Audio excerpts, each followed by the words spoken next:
Hello everyone, Durga Puja তো প্রায় চলেই আসলো। আর তোমাদের পুজোর শপিং কেমন চলছে জানিও তো। আমি জানি মিডিলে আমি বহুদিন ভিডিও দিতে পারিনি, বাট এখন থেকে চেষ্টা করব রেগুলারলি একটা করে ভিডিও দেওয়ার। আর সেদিন চলে গেছিলাম আমার এক বন্ধুর বাড়িতে মনসা পুজোতে। আর ওদের বাড়ির এই পুজোটা প্রায় 30 থেকে 40 বছরের পুরনো একটা পুজো। আর মা নাকি খুবই জাগ্রত, তাই আমার ইচ্ছে ছিল এবছর আমি উপোস করে অঞ্জলি দেব। আর যারা যারা উপোস করে অঞ্জলি দিচ্ছিল তাদের একটা রিচুয়াল করতে বলা হচ্ছিল, সেটা আমিও করে নিয়েছিলাম। তারপরে মাকে ভালো করে মালা দিয়ে সাজানো হলো, আর তারপরে প্রিপারেশন নিয়ে নেওয়া হচ্ছিল যজ্ঞের। যজ্ঞ কমপ্লিট হয়ে পুজো শেষ হতে হতে অনেকটাই লেট হয়ে গেছিলো।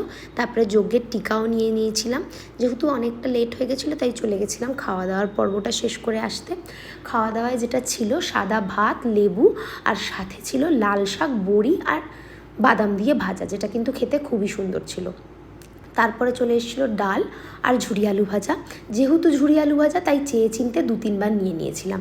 তারপরে পাতে পড়ে গেছিলো ধোকার ডালনা, আর তারপরে এসেছিলো পটলের দোরমা, যেটার মধ্যে পনিরের স্টাফিং ছিল, যেটাও খেতে কিন্তু দুর্দান্ত ছিল।